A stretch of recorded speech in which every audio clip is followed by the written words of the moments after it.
A positive mindset changes you, which changes your ability to deal with the shitty situation that you're in.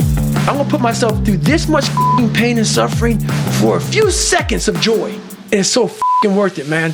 It's behavior first, thoughts, feelings, and perceptions follow. Mental strength is much more powerful than physical strength. It's in that zone that we have our greatest levels of growth and, yes, discomfort.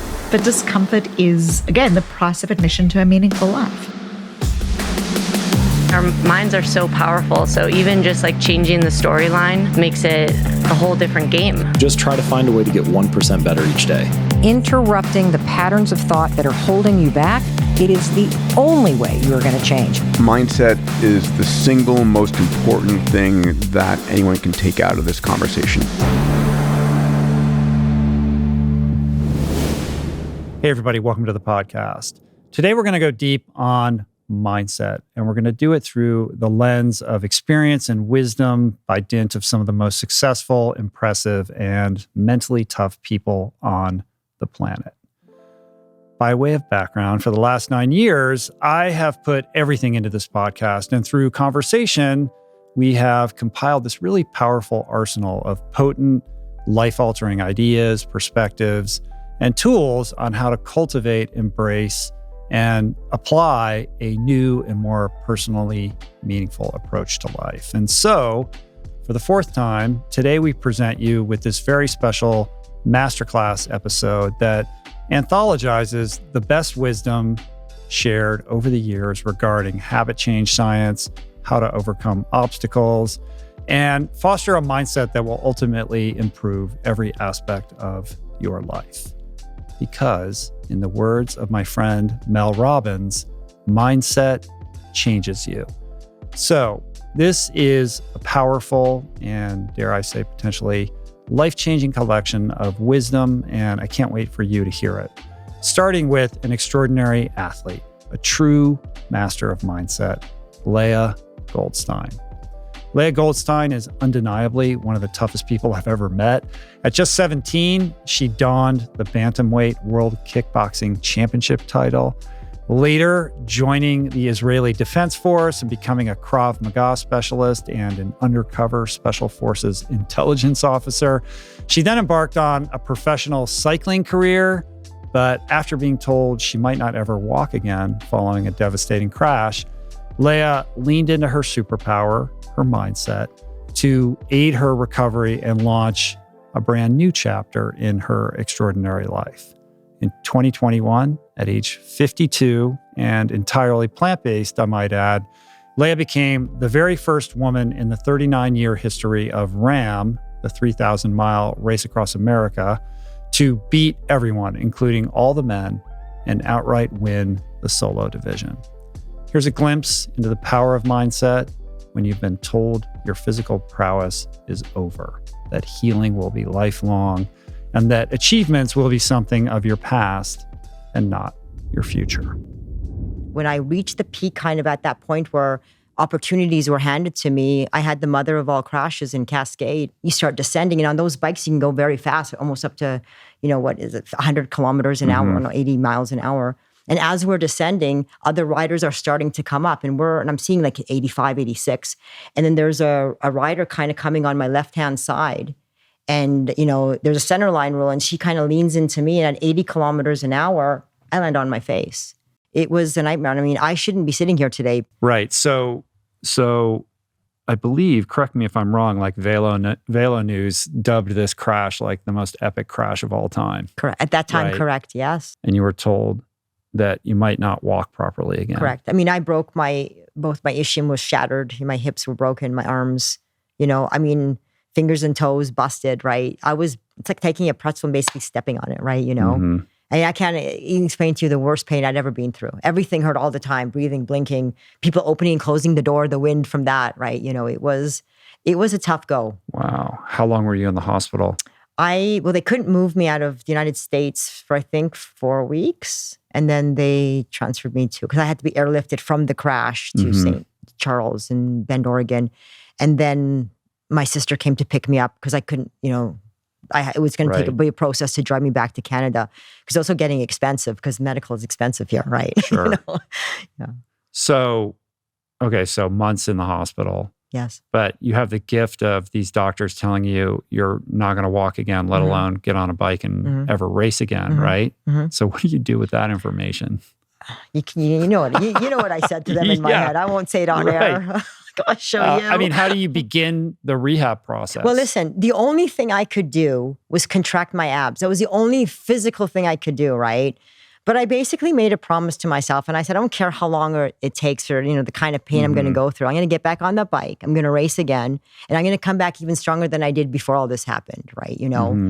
And I think it happens to a lot of people when you're faced with this overwhelming situations. You don't know what to do, so you kind of buckle, right? So I knew I had a lot of work cut out for me, but I think everything is upstairs. It's what you believe in and what you make your body believe that you can do, right? Because honestly, if I believed everything that I was told, even growing up, then I wouldn't be sitting here today. Right. But, we all have our breaking points too.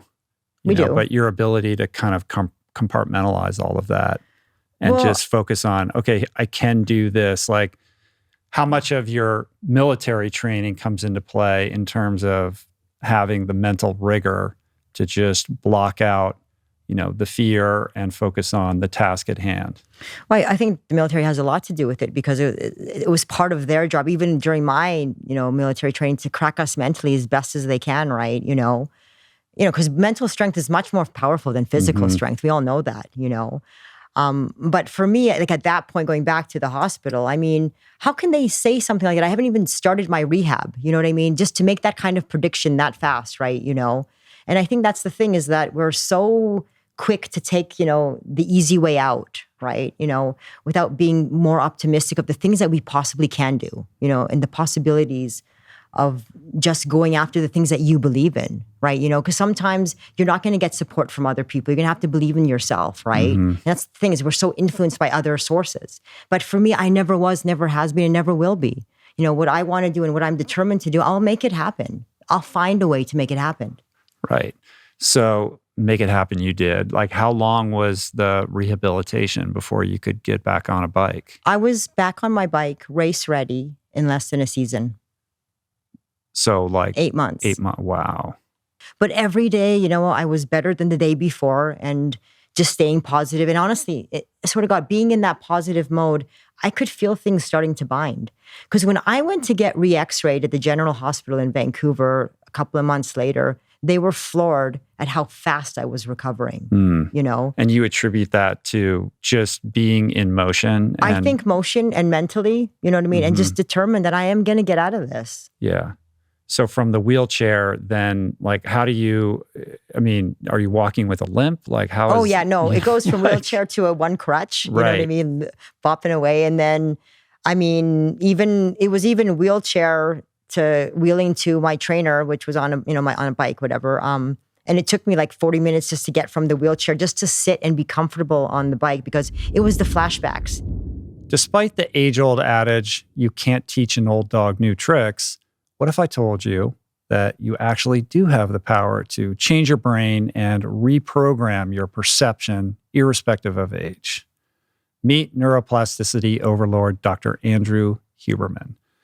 A neuroscientist and tenured professor in the Department of Neurobiology at Stanford University School of Medicine, Andrew specializes in the brain's inherent ability to modify itself based on experience and the many ways we can advantageously leverage this process. Here's a quick lesson on how to shift your perspective and sharpen your mindset through behavior.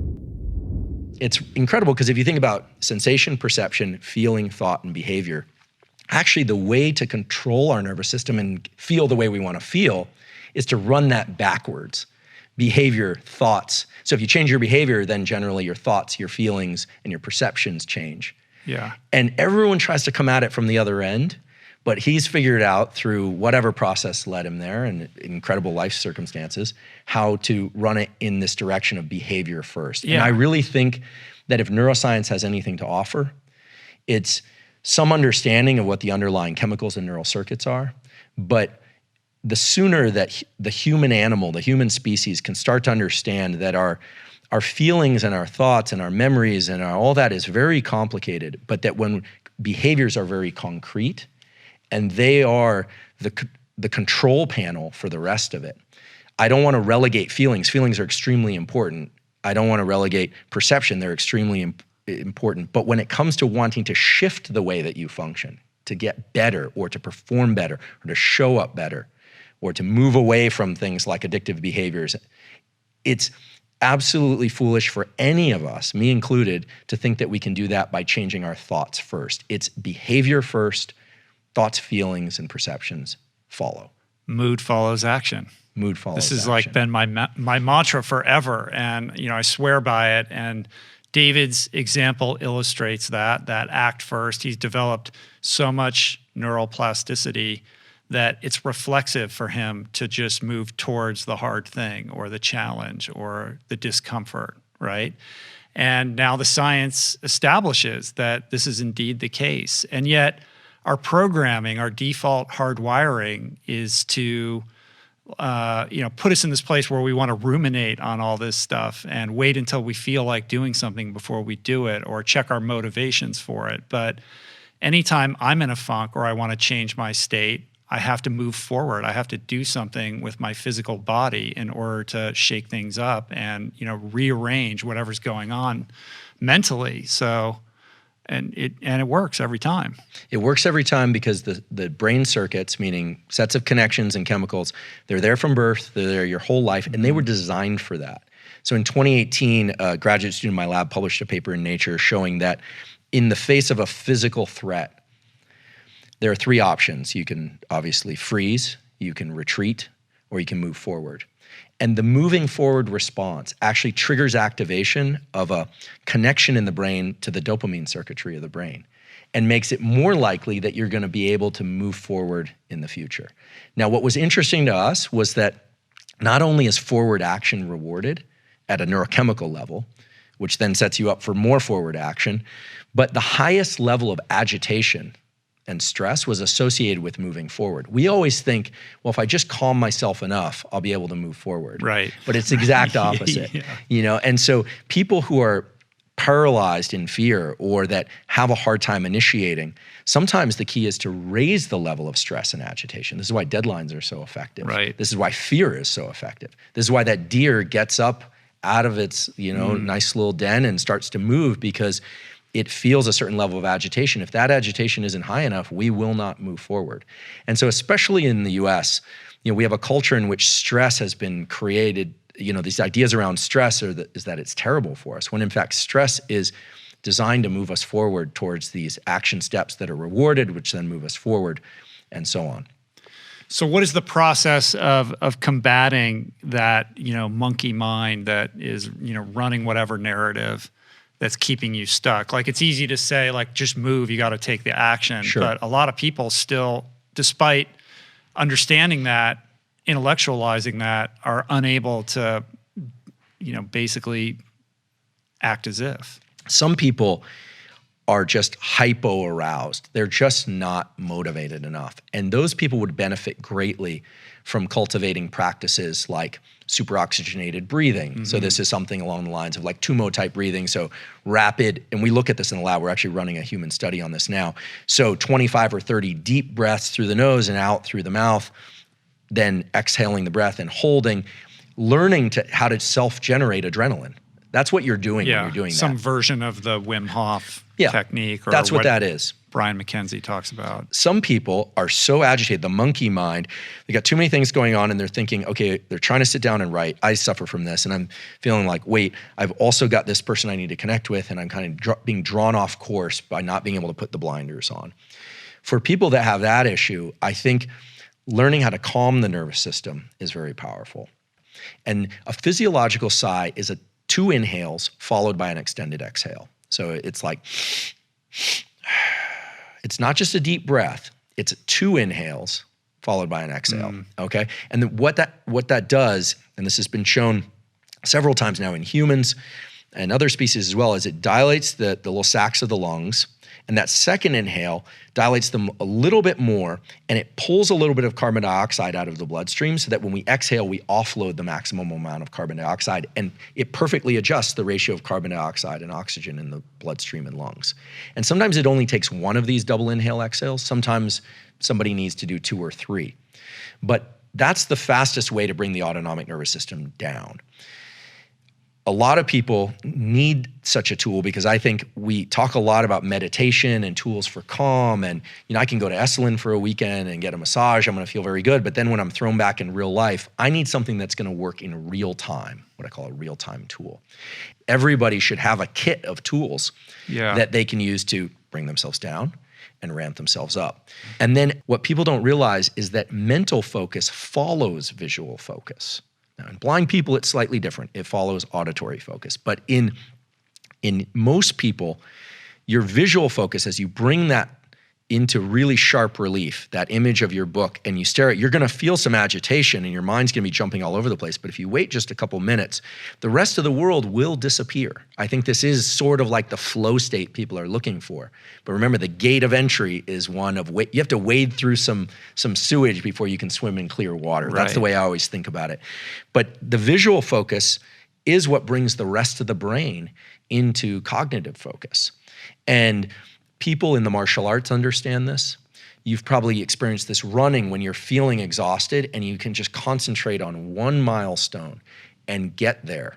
You can almost bring that into what you're doing is you're linking that to the dopamine circuitry. You're saying that thing is the milestone, not winning the race, not some other thing outside this immediate environment, that thing. And when you're able to start capturing these peripheral circuits, meaning the body, the diaphragm, the visual system, then you start getting past this whole idea of mindsets, and it really becomes about the body setting the mind. And this is where I think when you say action leads the rest, right? What you're saying is grounded in real neurobiological data. Next up, we're going to hear from the humble master of grit and boundary-busting physical prowess, Courtney Dauwalter.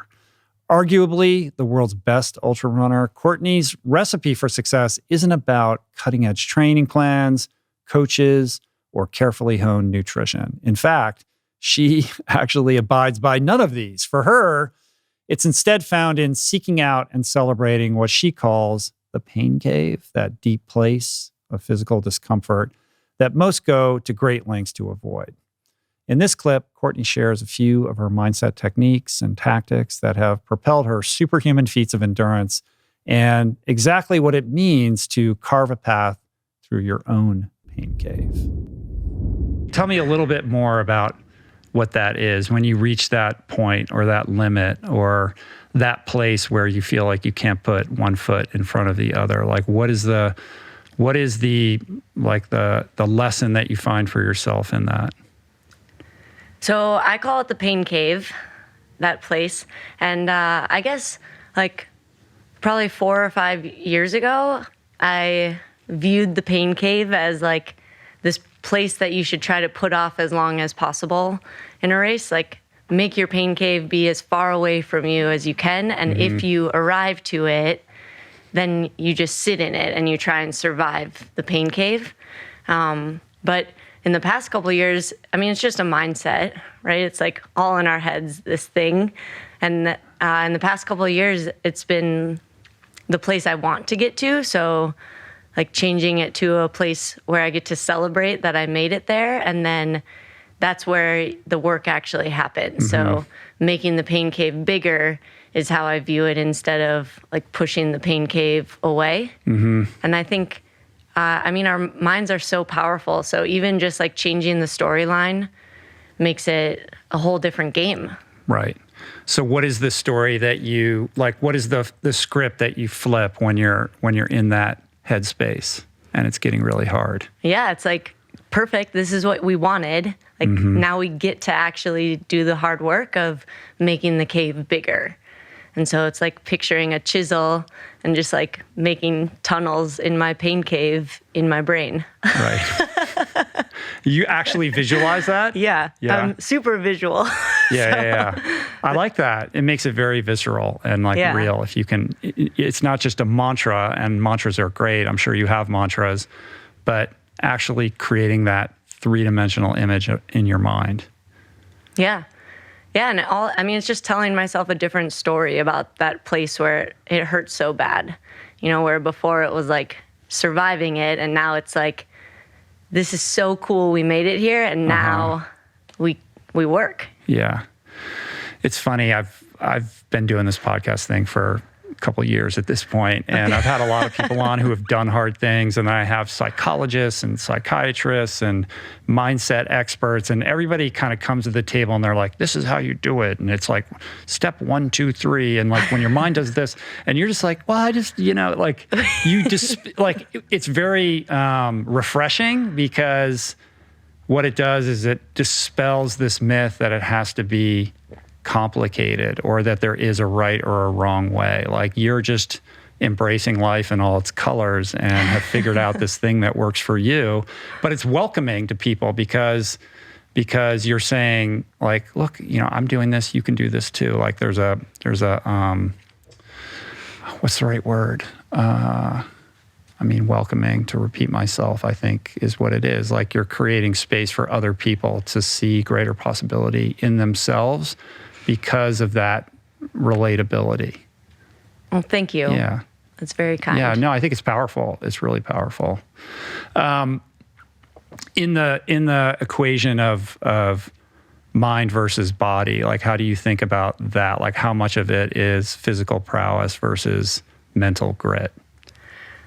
It's both for sure. And I think in an ultra, it trades back and forth between the two. So like maybe for a while, your physical has to pull more of the weight because it can. And then if that's giving out, maybe the mental takes over for a while. So I think they tag each other out back and forth, where you need them for sure. Like physically, it's hard to run this far, but mentally, you can like move your feet much farther than you think. Right. Yeah. Ultimately, I think the differentiator is in the mental game, because everybody, especially at the elite level, is training really hard. And there's only so much training that you can do before you get injured or you overtrain, right? So when you toe the line at the starting line, you can be assured that everybody who's a threat to your, dominance has put in the work that you've put in, right? So the person who's going to win, it's going to come down to who's going to crack mentally when the tough gets going. Yeah. Yeah. And like, who can, problem solve efficiently or not let problems that come up ruffle their feathers too much. I think that's huge in ultras. Yeah, just being able to maintain that positive disposition. Yeah. Rather than, oh no, this is terrible. Thinking, right. Awesome, this is what it's about, right? Yeah, exactly. How do you keep a smile on your face and tell jokes and do all that stuff when you're so freaking exhausted? Jokes help everything. Yeah. Yeah. That's part of the strategy. Sneaky. Yeah.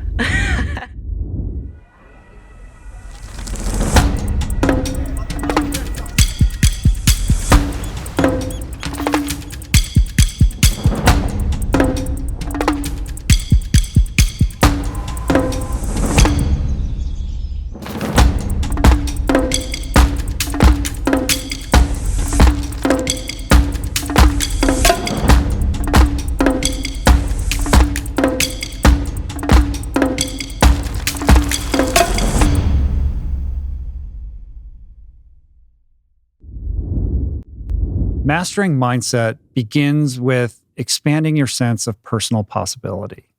That is the hidden key that unlocks reservoirs of potential and ultimately sets you on the path to becoming the best version of who you are. I can think of no better exemplar of this truth than the mighty one himself, David Goggins.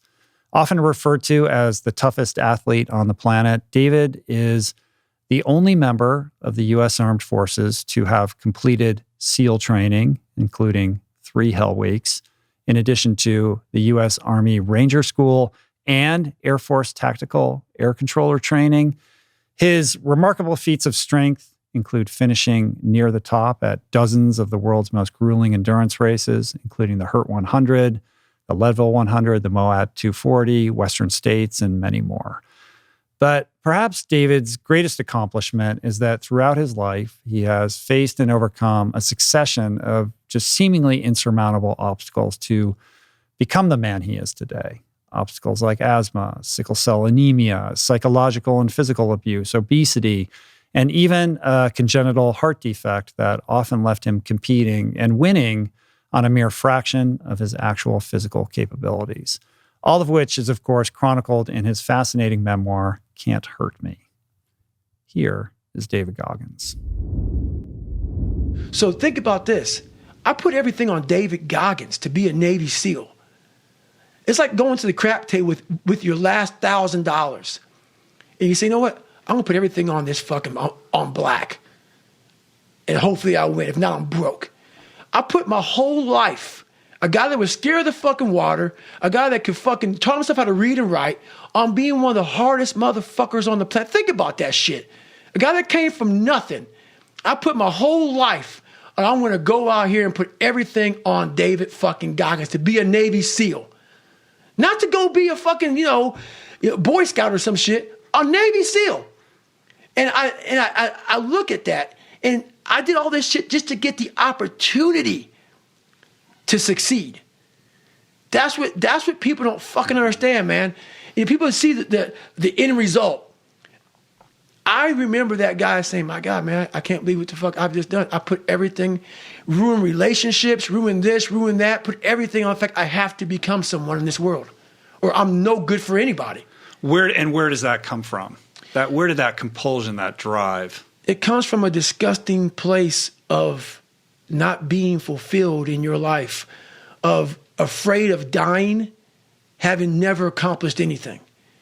That's a fear that some people run away from, that people don't want to face. When you have a real fear of dying and being just another person, that I live to pay the bills, I made $1,000 a month. This is my life. I spray for cockroaches, man. If that makes you feel good, that's great. It didn't make me feel good. I wanted to, the first time in my life, after 26 years, it was 24, 25, wherever I was, I wanted to feel good about myself. And that was the ticket for it. Yeah, I mean, you have this huge reservoir, this capacity to leverage pain and circumstance to drive change within yourself. Right. To be able to not be a victim, but to look at pain as your friend, as a catalyst for growth. And I think there's a lot of people out there. Look, if you're in enough pain, that's going to move the needle for you. There's a lot of people out there that are in just enough pain where they're willing to just settle for what they have because they're not in enough pain to change. Right. And the fear of change outweighs the pain of their daily existence. You know, the one gift I have, with all that being said, what you just said there, is I have the ability to see the end before the beginning even begins. And what that means is I know that to get to the very end, I can see it right now. So before I went to Buds, and I was losing all this fucking weight and shit, I saw myself walking across the fucking stage at 191 fucking pounds, 'cause that's what I had to get to get into the door.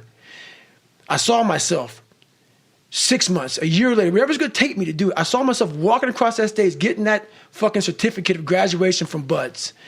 And I was able to be there at 300 fucking pounds.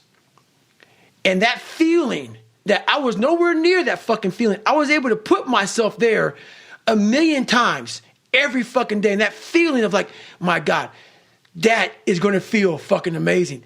That's what made me suffer. That's what allowed the pain to be real and say, this is worth it. I want to feel for this fucking next 18 months. It took me 18 fucking months to finally become a Navy SEAL, to finally, just get through Buds. 18 months. It's 6 months. It took me 18. That's what woke me up every fucking morning was I'm going to put myself through this much fucking pain and suffering for a few seconds. That's all it is. A few seconds of joy. And it's so fucking worth it, man. That's what people don't get. So I'm able to put myself at the finish line, even though I have no finish line, but at the finish line of an event before I even start the motherfucker to say, how are you going to feel at the end of this? Well, visualization is one of the challenges. And part of that is not just visualizing success or living in the reality of achieving what you're setting out to achieve, but also visualizing how you're going to navigate all the obstacles that are going to get thrown in your path. Right. Visualizing is my biggest tool of life. That's why I've been able to put myself in cold water, put myself in a 100-mile race millions of times before I've done it. And I'm able to go through the race and see how I'm going to feel at mile 50. Almost to the exact feeling. Right. So when it comes up, it's no surprise. It's no surprise. I've already done this a million times. Mm-hmm. And that's the one thing I practice and practice and practice and practice overnight. But also, the most important thing is I practice that feeling of accomplishment that I'm going to have when it's all said and done with. The crazy thing about the ASVAB story is that in addition to having to pass this test and get that 50, you also had to lose 100 pounds in like 30 days or some crazy short period of time? It was less than 3 months. Right. Okay, 3 months. So, but you compartmentalize these two tasks and say, look, the first thing I got to do is I got to pass this test because the weight doesn't matter if I don't get that 50. And you shelved or put off losing the weight to focus on the academic end of it until you completed that hurdle, and then you looked at the weight stuff. I'm like that now to this day. You still got it done. Yeah, but it's like being focused on one thing at a time. I have to be very present in everything I do. Like right now, I'm with Rich Roll. I'm not thinking about shit, but Rich Roll. And what the fuck's coming out of your mouth right now?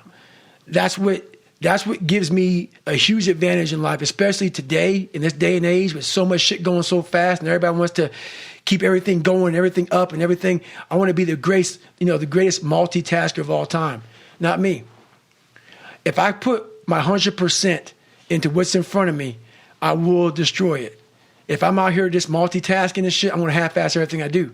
So it is the most important thing in the world to me, is being focused at the task at hand. And it's getting harder and harder to do that because there are so many distractions, and it's so easy to distract yourself. Yes, it is. You don't ever have to be bored again with these things in our pockets. No, but the one thing I'm most scared of in the world is losing touch with the best thing in the world is your mind. Your mindset, how you can picture yourself, how you can focus, how you can drive, how you can put yourself in so many situations to get out of it. Because those headphones we listen to, those phones that we Google to find information, there's so many situations in my life where that shit's not going to help me. It's not going to help me. And you're able to just turn that off. So fast, because I know what's helped me.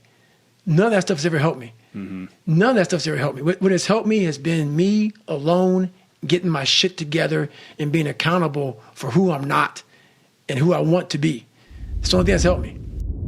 On deck is the multi-talented hyphenate and queen of grounded, science-backed personal transformation, my friend, Mel Robbins. Mel is a former lawyer turned CNN legal analyst turned mega best-selling author and talk show host. She's a powerhouse and one of the most widely booked public speakers in the world. She recently graced the show with a powerful primer on moving through the world with greater confidence. Here's a slice of that magic. Here's the thing about mindset. A mindset will not change the shitty situation you're in. A positive mindset changes you, which changes your ability to deal with the shitty situation that you're in. The only way to shift out of any of these kinds of scenarios is to take an action first, right? As hard as that is. And the emotions, the perceptions, all of that follows action, not the other way around. 100% true. So how I discovered this in my life is during this horrible period in life. So 2008, every morning I would wake up and I would immediately start spinning the negative thoughts. We're fucked. I hate my husband. How did we end up here? I can't believe I did that stupid ass show. I've made so many mistakes. I should just flush my life, the last 40 years down the toilet. I'm so embarrassed. I'm the world's worst mother. I'd stare at the ceiling. I was like a human pot roast marinating in fear. And then, of course, the anxiety would wave up my body and pin me down to that bed, and I'd hit the snooze button. And I would hit the snooze button 4 or 5 times a morning. By the time I woke up, the kids had missed the bus. So we got 3 kids under the age of 10. Chris was long gone because he's a very smart man and he did not want to be in the house when I was awake. And he was trying to fix the situation that they were in. And I would literally scream at the kids, get them in the car, and from there the day was just horrible. And then every night I would do the same thing. I'd say, that's it. Tomorrow morning, it's got to be the new me. Everybody that struggles with addiction does this exact same thing. Tomorrow, I'm not drinking. That's it. I'm done with this. And then the next morning, it's the same fucking pattern of negative crap that you're doing to yourself. And this is exactly what you talk about all the time. It's not the what you need to do, it's how. How do you make yourself do the things that feel hard or scary or don't seem like they're going to work because you're resigned and you're stuck in your patterns? That was me. I knew I needed to get out of bed. I knew I needed to stop drinking. I knew I needed to look for a job. I knew this wasn't Chris's fault and I needed to stop screaming at him all the time, but I wasn't doing any of those things. I didn't know how. And so this was the moment I created the 5-second rule. And again, this is another I-beam or T-beam or whatever the hell beam it's called. I'm sitting in front of the television and I am watching TV. The kids are in bed and I'm drinking bourbon and I'm probably on like my 4th Manhattan and I'm having my nightly pep talk and I'm going, that's it. Tomorrow morning, it's the new me. I got to wake up. I got to do this. I got to do the other thing. And all of a sudden, Rich, honest to goodness, I see a rocket ship launch at the end of a commercial. And I go, that's it. Tomorrow morning, I'm launching myself out of bed like a rocket. And that was the beginning of the 5-second rule. What's so interesting about that are these, you talk about like hitting your bottom, and this is a bottom for sure. But in that kind of reckoning where the pain of your current circumstance exceeds the fear of doing something different, no matter how small that difference is, there's like a crack in the universe, like a little opening, right? Where you have just the slightest bit of willingness that you didn't have the day before. And even the tiniest action, whether it's picking up the phone to make a call or counting back down from 5, when you look back now, it's like, I did a couple little things that changed my life forever. This incident, obviously changed your life forever. And it's kind of amazing in a beautiful, mystical way how that occurs. Well, let me tell you my intention for this conversation. That you listening to us have this podcast be that crack that lets some light in and becomes a sliding door, that you might just see, oh, wow, maybe if that phone call I'm avoiding or counting backwards 5, 4, 3, 2, 1, or high-fiving myself in the mirror, even though I don't think I deserve it and I think it's stupid and I'm a failure and why is this going to help? That you try it. Yeah. Because I think that you can trace back to our dots analogy. Any change in trajectory was just a moment. And for me, that moment was when the alarm went off, I just counted backwards like NASA launches a rocket, 5, 4, 3, 2, 1, and I stood up. And you know what my first reaction to it was? This is fucking stupid. Correct. Resignation. Yeah. It was immediately like, okay, so you can get out of bed. So fucking what? You're $800,000 in debt, Mel. How is this going to help? And thankfully, I thought, well, what the hell do I have to lose? Why not just for one day? Anytime, Mel, you know what you should do, but you don't feel like it. Or anytime your emotions start to hijack you. Or anytime you feel afraid or anxious or whatever. Why don't you just count backwards and see what happens? And that's what I did. Yeah. And I haven't looked back. But so here's the other thing that taught me. It's what gave me that sort of high five attitude, this mantra. And the mantra, because as I was schlepping through airports and I'm thinking I'm the world's biggest failure, I kept saying this to myself on repeat. There is no way, Mel, if you've worked this hard, that you will not be rewarded. You have to believe that this moment is preparing you for something amazing that hasn't happened yet. Keep going. You have to believe that this moment is preparing you for something amazing that hasn't happened yet. Keep going. And so I repeated that over and over and over and over and over again as I wanted to throw in the towel, as I would start to bash myself, as I would start to feel sorry for myself and be like, nope, there's just no way I'm going to believe that something amazing isn't going to happen. I've worked too hard. Something amazing that hasn't happened is coming. And when you get yourself into that mindset, it creates a sense of resilience and momentum and resolve that you need in order to keep going when the shit hits the fan or when you feel disappointed or when life is beating you down. And that was the other gift of that moment, is developing a little tool to flip my mindset when I wanted to start to feel sorry for myself. And part of the genius of this is that when you start counting backwards, you've already committed to taking action. So the counting itself moves you from a bias towards thinking toward a bias toward action. And the more you repeat it, the more you break the pattern of thinking and you program in a pattern of taking small actions. It creates agile moves, an agile mindset. So that's one thing. The second thing that's crazy cool about this is that the reason why it's so fucking hard to change is because you talk about changing with the prefrontal cortex. You're conscious when you sit in your therapist chair or you're listening to me and Rich, and you're using this sort of strategic part of your brain. The second that you're in a situation where you're procrastinating or you're thinking negative thoughts, it's your subconscious that's in charge of you. And so in order to change, you have to interrupt subconscious patterns. You see, the 5-second rule isn't just some dumb counting backwards thing. It is a form of metacognition that interrupts the patterns stored in your subconscious brain. Counting backwards requires you to focus, which flips on your prefrontal cortex. It gives you a moment of control over what you think and do next. That's the genius of it. And the reason why I'm so fucking passionate about this is not only because kids can use it and senior citizens can use it. You don't have to have any kind of education or speak any kind of language. It works for anybody that uses it, is because I am now standing with millions of people that have tried it. And we have pediatricians around the world that are using it to help kids interrupt thoughts that trigger anxiety, veterans organizations that are using 5-4-3-2-1 to help reprogram responses to triggers.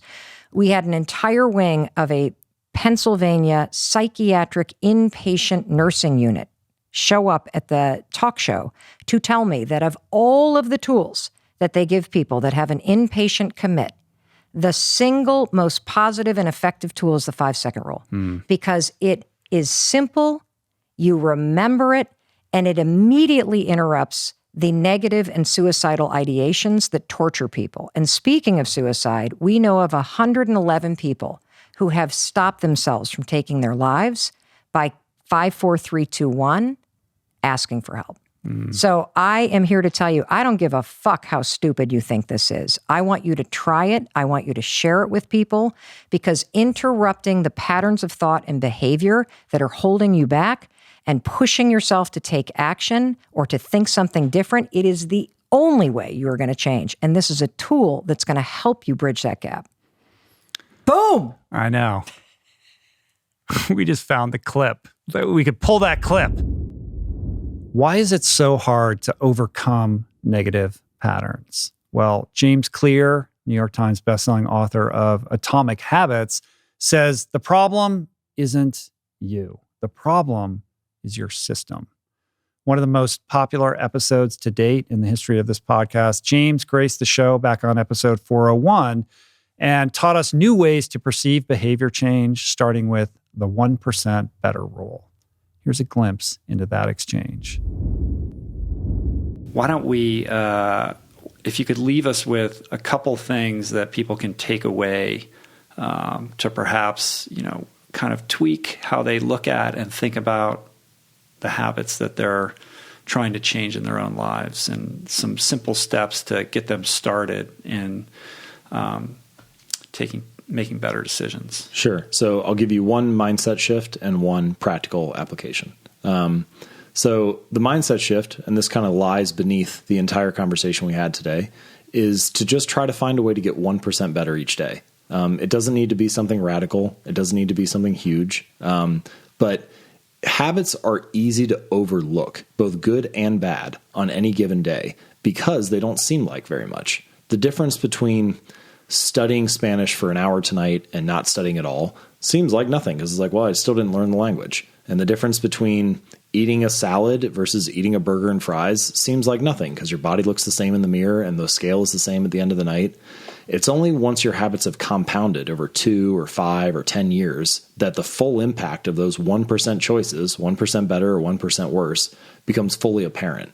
And if you can understand that concept and internalize it, then you can start to see the importance in your daily actions and in your daily habits and why those are so critical. So that's the first thing, is just try to find a way to get 1% better. Mm-hmm. And the second thing, just a practical application, I would encourage you to try to apply the 2-minute rule. Think about whatever habit it is that you're trying to build and scale it down to just the first 2 minutes of the behavior. What is the thing that you can do that can initiate it? Don't think about it as like the overall habit. Think about it like a gateway habit or an entrance ramp to a highway. How can you automate the beginning of the behavior? And this is maybe an important distinction about habits. A lot of the time we talk about habits as we use the phrase habit for things that aren't actually habits. Like we'll say something like, I want to build the habit of writing every day. Technically, we define this at the very beginning of this episode, a habit is a behavior that can be performed more or less automatically. It's on autopilot. Writing is about the most effortful, concentrative thing that you can do, right? Like you're going to be thinking carefully. You're not going to be on autopilot. So the habit part of that would be I sit in a chair at a desk with a pad of paper in front of me or a laptop. The habit is the first 2 minutes, right? How can you automate the ritual of getting started and then let the consequence and the effortful concentrating work follow naturally? Same way with, the example I gave about my reader. The habit was showing up at the gym, or for running. A lot of people have heard stuff like this before, like, hey, take small steps. But even when you should start small, it's still really easy to start too big. People are like, all right, I want to build the habit of running. So I guess I know I should start small, so I'll only run for 15 minutes. But even that's like way bigger than what I'm talking about. Scale it down to just the first 2 minutes, automate the ritual of getting started, putting on your running shoes, stepping out the door, and locking the door. And if you can automate that and make that a habit, and you do it day in and day out, and you're the type of person who always gets their running shoes on and steps out the door, there are going to be a lot of days where you go for a run. Yeah, it's great advice. It's great advice. There are some sections that I find really interesting. Like I have a section on genes and habits and like choosing the right habit for your personality. I had written down to talk about like genetic factors. Yeah, I mean we can talk about. Let's do it. All right. In many cases, the genes that are we often don't like to talk about genes in biology because it seems like a fixed characteristic, right? Saying that like, oh, your genetics, nobody likes to think like, oh, well, it's out of my control. Why bother? But the truth is the usefulness or the applicability of your genes is highly dependent on context. So being 7 feet tall is an incredible advantage if you're trying to play basketball. And it's an incredible disadvantage if you're trying to be a gymnast. And just as that is very obvious with physical traits, it's becoming increasingly true as we develop more understanding of the link between genes and psychological traits, or what we would call your personality. And so for certain personalities, certain habits or certain environments might be predisposed to being really successful, enjoyable, or not. I think there's a lot to improve in this area. I think there's like a lot for us still to learn. But so in many ways, we might just be in the infancy of understanding this. But one of the best measures or most robust measures of personality is the Big Five, in this kind of like mapping personality traits onto 5 different spectrums. The most common one that people know is introversion and extroversion. But there are other ones as well, agreeableness, conscientiousness, and so on. And each of these 5 traits has been linked to some kind of genetic underpinning, some type of DNA. And so one of my favorite studies on this, researchers took babies that were in the nursery and they played a harsh noise on one side of the nursery, and some of the babies turned toward the noise and some of them turned away. And as they track those children as they grew up throughout life, they found the ones that turned toward the noise were more likely to grow up to be extroverts, and the ones that turned away were more likely to grow up to be introverts. Yeah, the extroverts are in the mosh pit, and the introverts are at home watching Netflix. So again, I think there's still a lot to learn, but there's definitely something going on here. People, for example, who have higher levels of agreeableness tend to have higher natural levels of oxytocin as well. And so you can imagine how someone who is high in agreeableness might be more likely, or it might be easier for them to build a habit of writing thank you notes or of organizing social events where people can be warm and hang out and kind and considerate and so on. They're that kind of personality. And so they're maybe predisposed to that kind of habit. Where it gets interesting is if you can understand yourself at a more, I guess I'll even call it genetic level, then maybe you can start to design habits that fit you better, or design an environment that fits you better. So one of the examples I gave in the book, and again, I'm still like toying with some of these ideas, is for people who are low in conscientiousness, which is one of those 5 traits, that means that they're less likely to be orderly or less likely to be organized. So if someone is like that, if they're predisposed to be that kind of person, it might really help them to be in an environment, to have an environment designed where things are already orderly or primed or set up, because they're going to be less likely to be the type of person that would just remember to do it or to make a to-do list to do it and so on. And so maybe if you knew, oh, I'm low in conscientiousness, you should shift more of your energy and attention to environment design. Yeah. That's super interesting. I mean, in the book, you talk about, Michael Phelps, who has a physique that's perfectly suited to him swimming very fast. And then you have this Hickam El Guerrouj. a long distance runner who they have the same inseam, but the proportionality of their bodies are completely different. And he's well suited in long distance running. They could not swap places. And the point being that from afar, the casual observer will say, well, of course he's good at swimming. Like, look at his body. I can't do that. But the greater point that you're trying to make is if we can develop self-awareness around, what suits us best in our predispositions and gravitate towards those environments and those opportunities, then we're putting ourselves in a position where the expression of our genetic makeup can advance us and fuel us and put us in the position that is best for us. In the meantime, you kind of leave people with this question, which is, what are you well suited to suffer for, right? Something like that, paraphrasing. I think which is a way of kind of prompting that self-inquiry. A lot of people try to figure out, so in that chapter, I offer a set of questions that you can go through to try to figure it out for yourself. What are you most appropriately matched for? What environment would suit you? And one of the key questions, I think, is where's an area where you can handle the pain of the work better than the people around you? The area where you are more well-equipped to suffer is the work that you were made to do, which is an interesting way to think about it, right? Like most people think about, where is it just easy? Where do I succeed? But every area requires hard work and effort to achieve some level of success. So the question is not where is it easy? The question is where can I handle the pain? Mm-hmm. Yeah, it's a different lens through which to look at it, but I think that's right. For some people, for whatever reason, people who grow up and become great writers, writing is suffering, but they can handle it for some reason.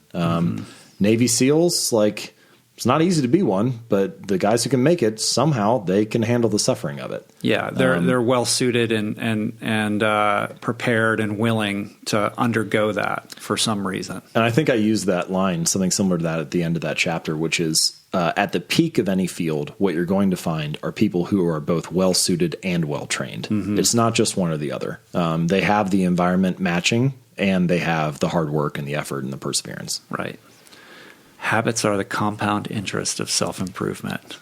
I love it. That's one of my favorite lines in the book. It's a great line. I think it encapsulates the core idea, right? Yeah. That if you're willing to build those small behaviors and layer 1% improvements on top of each other, they will compound and multiply. The same way that money multiplies through compound interest, the effects of your habits multiply as you repeat them over time. And that can be true for you or against you. And that's why it's crucial to understand how habits work so that you can, make sure that they're multiplying in your favor rather than to your detriment. It is time for me to introduce you to the priestess of self-acceptance, of body positivity and fun, ultra runner Mirna Valerio. Easily one of the most inspirational athletes I've ever met, Mirna is a true ambassador of sport on a mission to empower humans of all shapes, sizes, colors, and genders to proudly embrace their bodies, expand their horizons, and own their personal truth. In this clip, she demands that we broaden our minds and crush preconceived ideas of what our bodies are capable of. when that cardiologist told me that I was going to die if I didn't change my lifestyle, I really did make a decision to change things. I prioritized my day. I stopped bringing work home, which is really difficult to do when you work in a boarding school. I would get up super early and hop on the treadmill for an hour and then do Pilates and then do awful Biggest Loser videos. Really, really awful, but I did them anyway because I needed to change drastically. And so, I mean, and I did. I would work out for 5 hours a day. Wow. I was really committed to changing my life in a very drastic way. So that's what I did. Right. And little did you know that this would set in motion this entire new life that you live now, right? Who knew? What was the big was there a breakthrough moment where you really just embraced this idea that I am a runner and this is like the path that I'm going to blaze for myself? I don't think there was one moment. I think I just slowly grew into a running persona. Mm-hmm. And I never really had any qualms about whether or not I was a runner. Like I ran, therefore I was a runner. Mm-hmm. But as far as like the really deep running persona and identifying deeply as a runner, I think that just came about organically. And then it's always a surprise to me that people who run don't think they're runners. Yeah. Because if you run, you use your body for running. It's something you do regularly.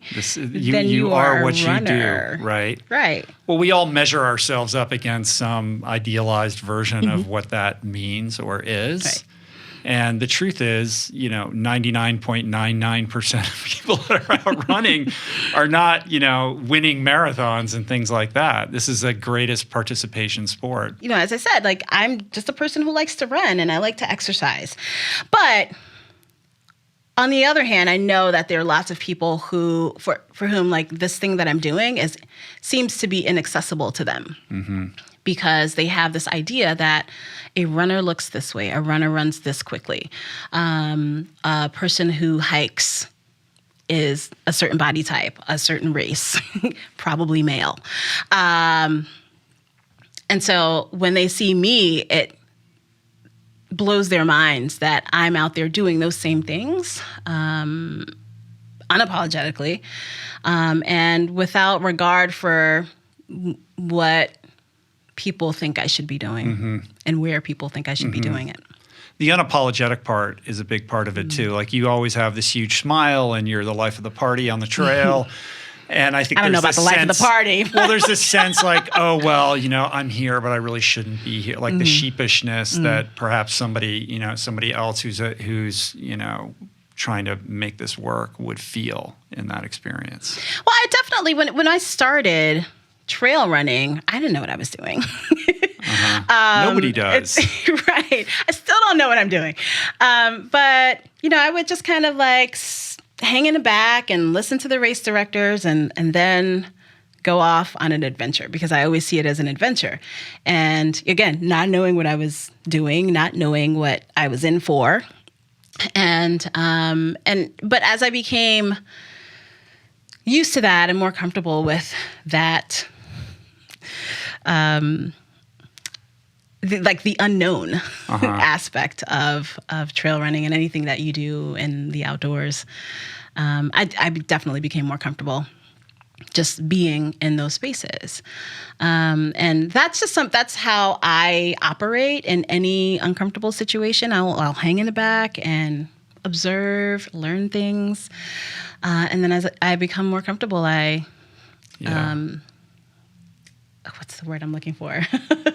Acclimate. I acclimate, but I extend myself more and more when I'm in those situations. Yeah. And are you still doing you've got these running retreats, the slow as fuck running retreats? Did you actually do these, or did did you? I absolutely did. That's like the best name ever for a running retreat. They sold out, over and over again. Because it's like, all the fear that people have, like, I can't do a running retreat. It immediately tears down a wall. Right. oh, well, I think I can do that. I'm slow as fuck. Right, exactly. Exactly. And so, and that. What are those about? Where do you do those? Okay, so, so yes, they are called Slow as Fuck Trail Running Adventures. And I created them specifically to serve a community that is made up of runners. Some of them are plus size runners, some of them are not, but everybody's slow. Mm-hmm. And by slow, I mean we don't run 10-minute miles. What if you're fast and you want to go? I tell people, I said, this is not for you. This is not the experience for you. Because we're going to be on the trails. We will run, we will walk, we will take selfies, we will have a picnic. It'll be a whole day thing. This is not competitive. You should not consider this as training because we're just gonna we're gonna play it by ear. Play it by ear, and yes, pick daisies, smell them.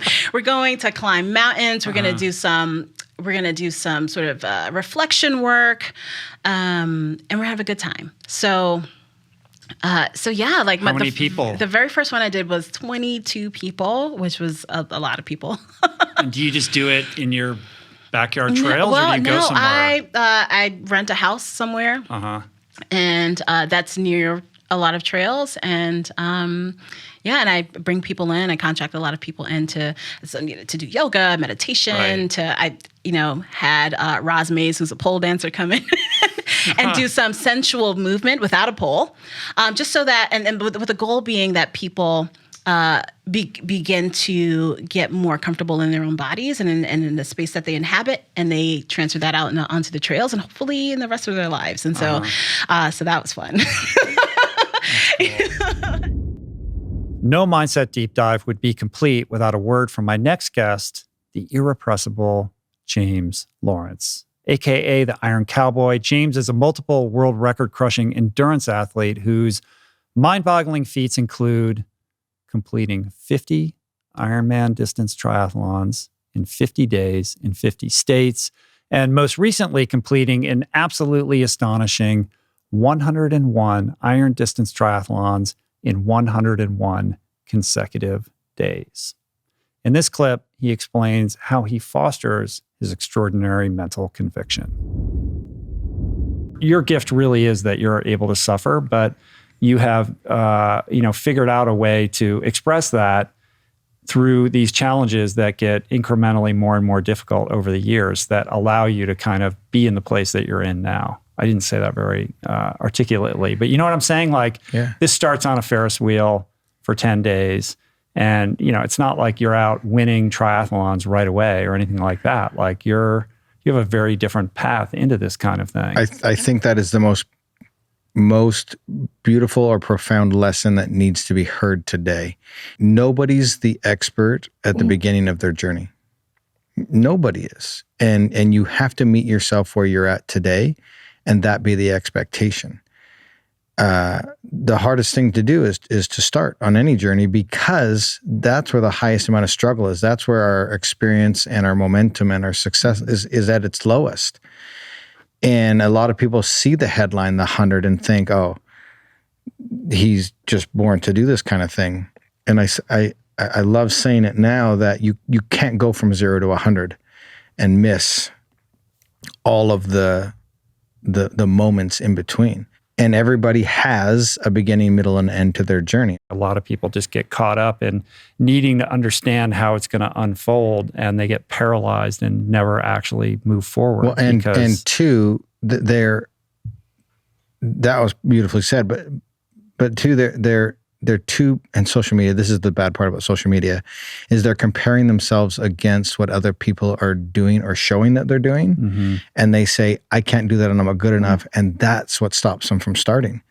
And that's tragic to me, because thankfully social media wasn't big when we started, and I didn't have basis of comparison. And people are like, oh, who are your mentors? Who are your mentors, and who's this and that, and who do you look up to? And I was like, I would not compare myself with what the current standard of excellence was, and I would go out and try to do what I believed was possible. And here's the perfect example. At the time when I said I was going to do the 50, the baseline was kind of like the Epic 5, right? And had I looked at that and said, oh, the Epic 5 is the standard of excellence at the time, which it was, I would have said, okay, I'm going to double that standard to do 10. So why did I go all the way to 50? Because for me personally, I wasn't comparing myself about what others were doing and accomplishing. I went out and I set the standard of the bar to what I thought I could do.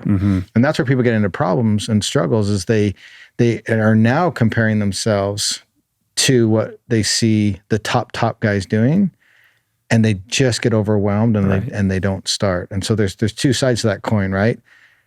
Don't get sidelined by what you see people are doing, and then don't look at what other people are doing, and do what you believe is possible within yourself. And I couldn't have done what I did mentally without learning and struggling and developing and sharpening that thing. The big question topic, are you born with it or can you develop it? And my answer, just based on my personal experience, is it's nurture. You have to develop it. You have to work on it. Now, we're all born with a different baseline. Jace would be a great example. He obviously has a different starting baseline for mental toughness than some other people do. Now, if you're the kid who was on the Ferris wheel for 10 days to win a prize. Right, exactly. So your baseline is probably a little bit different. Like, how old are you for that? 22? 21, 22. Yeah. But I took that knowledge from that experience, and then I've really showed up in my life and sharpened it. Jace has an incredible opportunity to be something very special in that mindset space. And I come across, you can pick out, okay, baseline's higher, develop that talent. But everybody can develop it, because I'm a great example of, this is a mental journey. I'm not the most physically gifted. Now you have to, the other big question is like, how much is physical and how much is mental for what we do or the journey that we're on? And my answer has changed over the years. And you hear a lot of people have different opinions. It's like 70% mental, and it's 100% physical, and it's 100% mental. You cannot do what I did if I'm very strong mentally and I'm a 300-pound man. You can't, mentally, you cannot drag your body through that experience. And if you're extremely physical but have a weak mind, I've seen so many athletes that are way more talented than I am fail because they don't have the mental component of it. And so you straight up have to be 100% on both of them in order to accomplish something like that, or the journey, or push your boundaries or your limits, right? It's a combination. You cannot rely solely on one or the other and allow that to get you through. You have to be so strong at both of them, or it just doesn't work. Yeah. It's really a habit or a muscle, this idea of reflexively putting yourself into positions where you're going to be tested mentally, emotionally, physically, in all of these ways. And we're in a culture right now where it's kind of easy to opt out of that type of situation. So you have to almost have a little bit of extra gumption to like seek it out and put yourself in that situation. Sunny always says, and she is not lying when she says it, she says, if I have two paths in front of me, I'm going to intentionally pick the harder one, because I want it to hurt. I want to struggle. I want to learn. I want to grow. And that's exact opposite of what most people are doing today. They see two things and go, that's the easy route. I'm going to take that way. You're deluded into thinking that the happy life is the easy life, but the happy life, the fulfilled life, the purpose-driven life is the life that invites those sort of difficult situations into your experience. Well, they're depressed and they have anxiety and all those things. I'm like, I'm sure you do. Because you're just taking that easy mountain bike path. It's just soft dirt, and all you do is, there's no challenge. There's no reason to develop any character, but they're choosing that, right? So it's like, well, I'm sure you feel depressed, like you're accomplishing nothing hard. So that's definitely what our culture and our society today encourages. Yeah. One of the easy path. One of the biggest things you learn by taking the harder path is problem solving. And that's what our team and Sunny has become experts at is problem solving. That's all we do. We've become master problem solvers, and we've learned how to problem solve in the face of adversity. And when you take that path of least resistance, there's very limited opportunities or necessity to problem solve. And so you don't learn that skill set. And life is about managing adversity, and learning how to problem solve at a high level. The way we navigate our inner world, our everyday thoughts, our emotions, and the stories we tell ourselves about ourselves is the single most important determinant of our life's success. In other words, emotional agility, or the ability to confront difficult emotions, gain critical self-insight from our feelings, and ultimately use this newfound awareness to adaptively align our actions with our values is how we make changes to bring out the best of ourselves moving forward. This is the life's work of award-winning psychologist on faculty at Harvard Medical School, Susan David, PhD. Because the tough emotions are the price we pay for a meaningful life, here's some evidence-based wisdom on what it takes to hone that emotional agility. So my work really traverses emotions, so both the physical sensations and the physiological sensations, and also the feelings. So when we then construct something that says, I am sad because of something, the feeling, the thought that we might have, self-doubts, and the stories. So my work traverses this whole idea that our inner world, our thoughts, our emotions, and our stories often drive every aspect of how we love, how we live, how we parent, and how we lead. And yet, so much of the writing that exists on success is effectively writing that's either about set goals and achieve them, or about the landscape of what success looks like. But there's very little that focuses, I think, in an evidence-based way, not to say that there isn't any, but in an evidence-based and research-based way about what it takes internally in the way we deal with our thoughts, our emotions, and our stories. Right. And I think that begins with really understanding that as these emotions well up inside of us, as they do, that they are part and parcel of what it means to be human. They're entirely natural. And the starting point is really to discern the fact that you have a choice when they arise as to how you behave, that you don't need to necessarily self-identify with them to the extent that they become that predictor of behavior that leads you astray. Is that Absolutely. fair to say? Yes. So the first point that you make, which is that they're naturally occurring experiences in us as human beings, is one of the first things that I explore in both my TED Talk and the book, which is that as a society, what has started to happen is that these naturally occurring experiences that really are incredibly important signals to ourselves in terms of how we're doing, what's working for us in our lives, what's missing in our lives. What started to happen is that emotions either feel dirty, that they're seen as being disruptive, feminine, irrational, illogical, or what happens is we receive this narrative from society that says to us that there are good emotions and bad emotions. The good emotions are the joy and the happiness, and you should chase happiness. And the bad emotions are anger, grief, sadness. And so one of the most critical aspects, I think, of my work is starting to really challenge this idea that they're good or bad emotions. Right. And to really put out that our emotions have evolved in us as a human species to help us to respond and survive. And when we start getting into the space where we either block or suppress or push aside emotions, we actually stop ourselves from being our most effective, successful beings. Yeah, this idea that there's a duality is a socially projected notion that perpetuates that vicious cycle of unhealth, I guess. Because if you feel sad and then you know, like, well, that's a bad emotion, then you're going to then feel shame or guilt for having that. And you're just digging that hole even deeper and deeper. Yeah, that's exactly. So it's this fascinating thing where, we have in psychology, we sometimes talk about type 1 and type 2. And type 1 is where you start saying, I feel sad. And type 2 is when you start having an emotion or judgment about the emotion. So you say, I'm sad that I'm sad. I shouldn't be sad. I push it aside. And in some of my work, I, for example, did a survey of 70,000 people, and I found that a third of us, which is a remarkable number, a third of us treat our normal emotions like sadness or anger or even grief, as being bad. And so we push them aside. Or if we don't do it to ourselves, we often do it to people we love, our children, we jump to solution. And I think a critical aspect of well-being is moving beyond the struggle with our emotions into the other space, which is, this is how I'm feeling.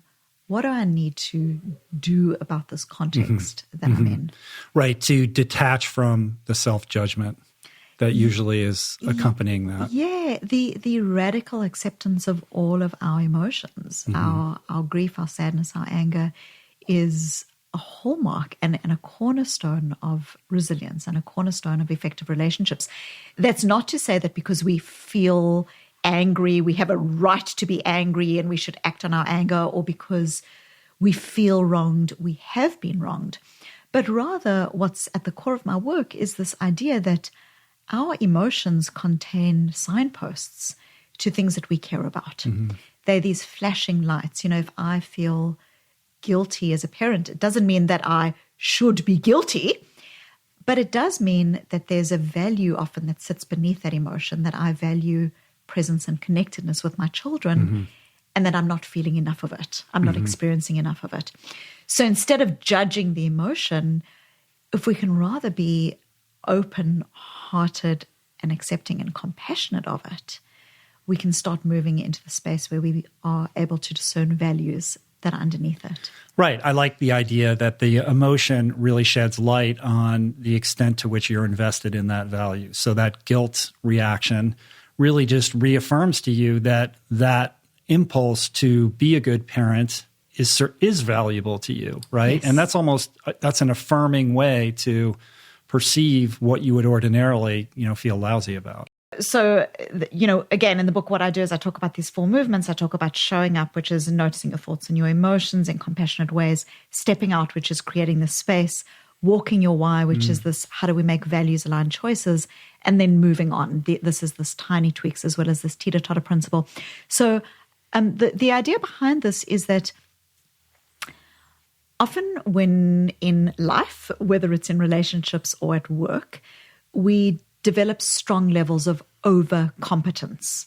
So the idea here is that you can do your job with your eyes closed, or you know what to expect. And this doesn't mean you aren't busy. You might be very busy doing something in a rote way. And when we're overcompetent, it's a very strong risk factor for just feelings of disengagement and ultimately a sense of disempowerment. So overcompetence is very difficult for us. But by the same token, human beings like comfort, and we really struggle with the opposite, which is over-challenge. Over-challenge in a job is where you keep feeling like you're being thrown in the deep end, you never know what's going on, the goals keep on changing. It's, again, a very strong risk factor for disengagement. And so the sweet spot of growth in our lives is where we're neither overcompetent nor over-challenged. So what we're doing is we are working at the edge of our ability. So keeping on, again, pushing the boundary, not just for the sake of it, again, in a values-aligned way. You can take that same idea and you can apply it in relationships, where you're in a relationship where you go out with your spouse, you go to a movie, you know what the person's opinion is of the movie, you know what they're going to order at dinner, you know what you're going to talk about at dinner. You're overcompetent in that relationship, and it's a risk factor for that relationship. You also don't want to be over-challenged where you're walking on eggshells. So what do we do when we are trying to work at the edge of our ability? Usually what we're trying to do is we're trying to either expand breadth or depth. Breadth might be we trying new things, we moving into environments that are maybe new, we maybe instead of going out with the same group of friends with our spouse every week or the same movie, we're trying different things. So that's breadth. Depth is where you start going deeper, where you start developing greater levels of expertise, or with your spouse, you start having conversations that you might not have had for the past 20 years. When you actually ask the person what their dreams were or what their fears were. So depth and breadth are usually ways that we start expanding the edge and moving at the edge of our ability. And it's in that zone that we have our greatest levels of growth and, yes, discomfort. But discomfort is, again, the price of admission to a meaningful life. Right. And I think in the book you use the example of the gymnast walking on the beam, right? And as that person loses their balance, it's their core strength, aka their emotional agility, that allows them to then stabilize themselves once again.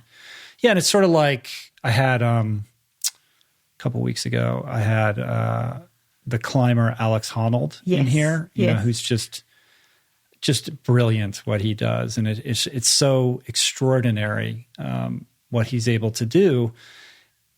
And I think it really is a testament in many ways to this principle, because he doesn't just up and climb El Cap without ropes, you know, out of the blue. Yes. He's been doing this his whole life. Yeah. And, you know, it's just, okay, one wall a little bit more challenging than the last one. In the same way, you know, Laird Hamilton can surf this gigantic wave. It doesn't happen overnight. He doesn't go from a 6-foot wave to a 20-foot wave. He goes from a 6-foot wave to a 6.5-foot wave, right? Yes. Taking these incremental little steps to push that envelope of comfort or discomfort just the tiniest amount until there's an acclimation, and then you're ready for the next challenge. Yeah. And it's a dishonor to our human imperfections to sell the narrative that it's simply something that happens in one fell swoop, that, you know, just happens. That, right, you know, and that is the narrative. That's what we read. We read it, and we love that hero story, and we believe that that's how it occurred. But because we want these people to be bigger than life. Yeah. But they're all human, just like we are. You know. The penultimate guest in our deep dive is entrepreneur, author, innovator, and philanthropist Peter Diamandis. Recently named by Fortune as one of the world's 50 greatest leaders, Peter is the founder and executive chairman of the X Prize Foundation, which leads the world in designing and operating large-scale incentive competitions. On the show to discuss longevity and to promote his new book, Life Force, co-written with Tony Robbins, by the way, Peter ended our interview, the full version of which we have yet to share, so consider this a tease, with an unexpected monologue on mindset that was so helpful and insightful, we felt compelled to include it here. So here is Peter Diamandis. Mindset is the single most important thing that anyone can take out of this conversation today, in addition to health. I got religion on mindset over the course of the last decade, and I've made it the focus. So I mentor thousands of entrepreneurs through an Abundance Digital, and I run a CEO executive program year-round called Abundance 360, which is part of Singularity University. And I've focused the entire program around mindset. And there are 4 mindsets that I focus on: an abundance mindset, an exponential mindset, a moonshot mindset, and a longevity mindset. There's gratitude mindsets and curiosity mindsets. We'll come back to the primaries. If I were to ask you, what made Steve Jobs, Jeff Bezos, Elon Musk, Mahatma Gandhi, whoever it might be, successful? Was it the money they had? Was it the relationships they had? Was it the tech they had? Or was it their mindset? I would posit that mindset is the most important out of those things. If you took away everything from them, but they maintained their mindset, they would regain some portion of it. And so if that's true, if mindset is that important, then where are we proactively developing and honing our mindsets? Because most of us, including me until this last decade, have been getting our mindsets from our parents or schools, God forbid, the stuff we watch on TV, and instead of like proactively honing it. And so let me, if you don't mind, let me hit on those 4 mindsets. Absolutely. So abundance mindset is something I got that out of Singularity University, and it got me to write my first book, Abundance, The Future is Better Than You Think. And it was the realization that, oh my God, we are moving from scarcity, which is we're genetically dialed into scarcity. We have in our brains, in our genome, we have a scarcity mindset because it was where we evolved. But technology is a force that turns whatever used to be scarce into abundance over and over and over again. Case in point, we used to go and kill whales to get whale oil to light our nights, right? Then we ravaged mountainsides for coal. Then we drilled kilometers in the ocean floor. And now photovoltaics, we talked about fusion. there's a squanderable abundance of energy coming. So tech moved it from scarcity to abundance. We have more capital year on year on year than any time ever. So we're going to hit $100 trillion in our global economy this year. We've hit the most number of unicorns ever. The amount of venture capital invested in 2017 beat 2016, and 2018 beat 2017, even in on and on and on, even through the pandemic. This 2021, we doubled the amount of venture capital done in 2020, which doubled 2019. Okay, let's go on. This past year, what would you think of as more scarce than a perfect diamond, a 4 carat, 5 carat, 10 carat diamond, right? Pandora, the largest jeweler on the planet, this past year said we're going to stop selling conflict diamonds or mined diamonds that have social issues, and we're only going to produce manufactured diamonds. And so all of a sudden, diamonds went from being scarce to perfect diamonds, 8, 10, 20 carat diamonds becoming abundant. It's the cost of electricity, methane, and water. And a friend of mine at the company called the Diamond Foundry manufactures whatever gem you want. Do you want flaws, imperfections? You can do that. And so this is an abundance mindset, which I'll cap that one off in the following way. If you got a pie, and all of a sudden twice as many people show up for dinner, in a scarcity mindset, you're like, damn, I got to slice the slice is thinner and thinner and thinner. In an abundance mindset, so it's bullshit. We're going to bake more pies, right? That's an abundance mindset. Every year it's giving us more and more opportunities, which has been fundamentally the case. Your competition, forget about them. There's more opportunities. Let's go and go in that direction. An exponential mindset is just the notion that we're linear thinkers. Take 30 linear steps, you're 30 meters away. But our tech world is growing exponentially, 30 doublings, 1, 2, 4, 8, 16, 32. And 30 doublings, you're 1 billion meters away. You've gone around the planet 26 times. And so in an exponential mindset, it's important to be able to see where the technologies are going and how they're converging. And so at A360, that I work people through the abundance mindset, give the examples of increasing abundance across almost every single area, exponential mindsets, and what the implications are. A moonshot mindset is the notion that most of the world would love 10%, would really love a 10% improvement in revenues, 10% more customers, and that's a great stretch goal. In a moonshot mindset, you're saying, no. I don't want 10%. I want to go 10 times bigger, 1,000% bigger. And when you do that, you've got to let go of all your preconceived notions. The Astro Teller, who's the captain of moonshots at Alphabet, a brilliant guy, a friend who I care about greatly, gives an example. It says, if you're a car company and your car is doing 50 miles per gallon and you want to get to 55, you can do that. You can lightweight the car, get better aerodynamics. But if you want to go from 50 to 500, you've got to start with a clean sheet of paper and reinvent the car. And so the ability to take these moonshots are here because of these exponential technologies. And when I'm teaching the CEOs that I coach, it's like you want to keep 95% of your company doing 10%. They're generating the engine, right, that keeps you alive. And you don't want them taking moonshots. But you want to find that small team, that moonshot team, and take them away from the main company. And you want to say to them, listen, I don't want you taking 10%. If I see you doing 10% activities, you're fired. I want you trying crazy ideas that have the potential to reinvent our business, right? The day before something is really a breakthrough, it's a crazy idea. And most companies aren't trying crazy ideas, and then they're stuck in incrementalism. Yeah, the idea of creating a skunk works. Yes, it's a skunk company, works. because every company, when it reaches a certain scale, falls prey to its own bureaucracy and soon becomes a dinosaur, short of having that level of innovation within, which requires a very few boldness. 100-year-old companies. Yeah. The final mindset that I'm enamored with, and it's what gave birth to this book, Life Force, to bring it back, is the longevity mindset. And, if you can will yourself to death and you can will yourself to live longer, if you have something to live for, and if you believe you have the ability to to live out of pain and have the cognition, the aesthetics, the mobility. And so a longevity mindset for me is helping people see where this field is going.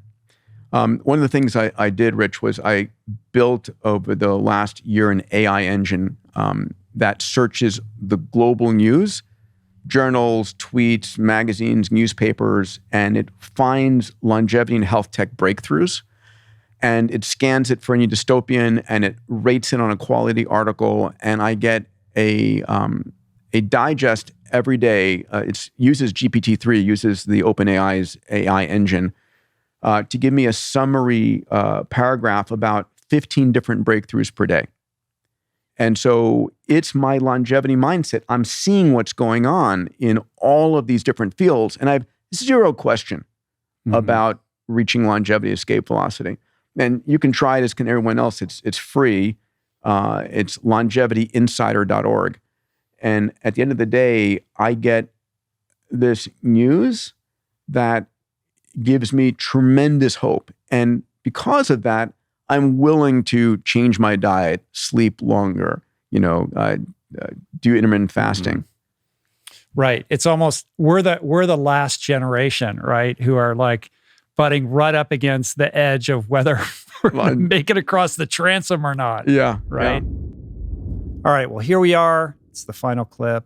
I cannot think of a better way to close this deep dive out other than with some mindset insights from the poet of endurance himself, Mr. Tommy Rivers Pusey. In the summer of 2020, Tommy, who's a highly credentialed elite marathoner and ultramarathoner who is beloved for his soulful approach to athletics, to life, and to family, fell gravely ill with an extremely rare and advanced form of lung cancer that very nearly killed him and most likely would have killed anyone else. But Rivs refused pity. Instead, he doubled down on gratitude. He chose to learn from his suffering, to expand his capacity to love, and more than anything, see the pain he endured as a teacher. Here's a slice of one of the most memorable conversations in the history of this podcast. It's difficult to find the right words to express that kind of gratitude. And not just to the team that accepted me and was willing to work with me, but also with just the outpouring of support, and love from so many people. I don't know what your awareness is because, you were where you were, but the outpouring of love and the support online and the community that kind of, congealed around supporting you was unbelievable, man. It was really a beautiful thing. And I'm sure you know that, but if you don't know that, you need to know that. Right. People love you, man. And that's a reflection of the way that you've lived your life, and to the extent that, your experience has created a referendum on how you want to live and how you want to be and improvements you can make. You need to understand that you have lived your life in such a way that, people are, going to the ends of the earth to try to find ways to support you and your family. Yeah, people are good. It's, all we hear is the negative. All we see is the scandals, the times that people mess up and the, just this obsession we have with finding fault. And that it fosters this mindset as though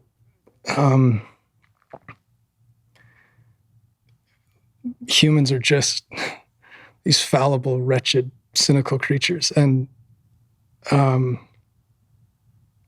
that's one aspect of humanity. But our ability to do good, to impact the lives of people around us, to help make things better for other people around us. It's infinite, that capacity, that ability. I think about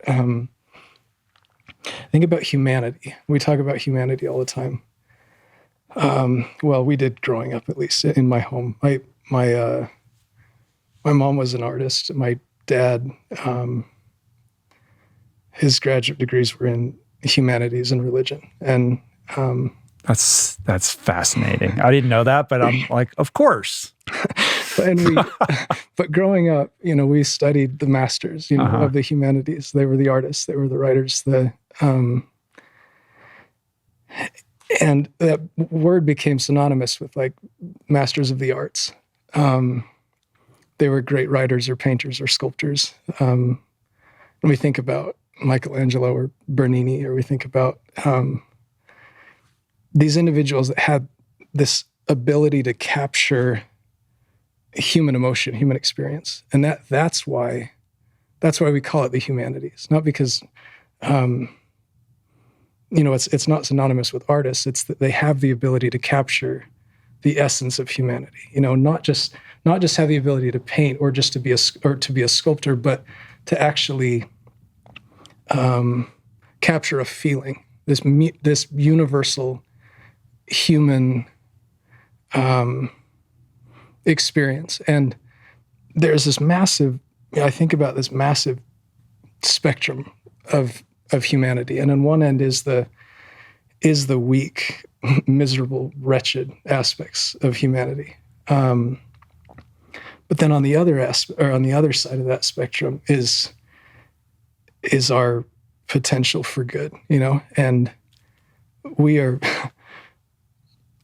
masters at picking up the broken pieces and recreating and repairing, and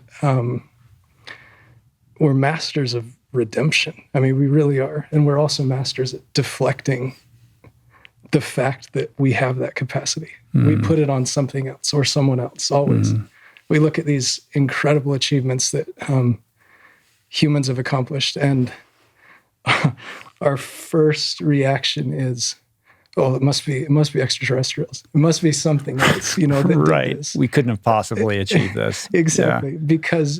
Because if we recognize our capacity as human beings, then we also, if we recognize the achievements of a previous civilization or somebody else, and if we don't attribute it to, divine intervention or some unseen force that actually accomplished it, then it condemns us as human beings. Then we have to acknowledge the fact that, we maybe aren't reaching our potential as human beings. And so we're so quick to give something else the credit, which is great. I mean, there's obviously, it's important to have humility and to right, recognize but to face that is to reckon with our innate power. And if we're living our life frivolously, we don't want to look at that. Exactly. Yeah. But when we realize, our life is ours to choose, essentially. I mean, we if there's something that we want to work to accomplish, there's work involved. There's personal responsibility that we have to take, and we have to actually do that. But it is within our capacity. It is within our ability. And to be able to see that potential that we have as human beings, and to realize that redemptive capacity that exists within each of us is a human characteristic. To realize that not just the flawed, broken aspects of our humanity, but our potential. Thanks for taking this ride with me today. I think the question I really want to leave you with is, what is your potential? And can you ever really know it without the proper mindset? And I think it goes without saying that mindset has played a pivotal role in my life, from my days as an elite level competitive swimmer to piecing my life back together after a bout with alcoholism that nearly took my life, then overhauling my entire lifestyle at 40 and reinventing my life several times over the years, from lawyer to ultra endurance athlete to author, podcaster, public speaker. All of the mindset principles, tactics, and tools shared in this masterclass were and continue to be absolutely essential to my growth and success, and of course, to the growth and success of the many guests featured today. And as sobering a thought as that is for me, I share it in hopes that you would see my story, all of these stories, not as unattainable nor as outliers, but rather as fuel to inspire your own possibility for positive personal transformation. In a masterclass like this, questions should arise. Has your mindset been your ally, or has it been your nemesis? What dreams have you been putting off? What small actions can you take today to get one step closer to your goals? I hope you not only enjoyed today's deep dive into mindset, but found it helpful, found it inspiring, as well as activating. So let's get out there. Let's begin applying these mindset tools to challenge the outer edges of our capabilities, to celebrate our collective progress, and of course, support each other's growth along the way. And with that, I look forward to meeting you along the path. Peace. Bye.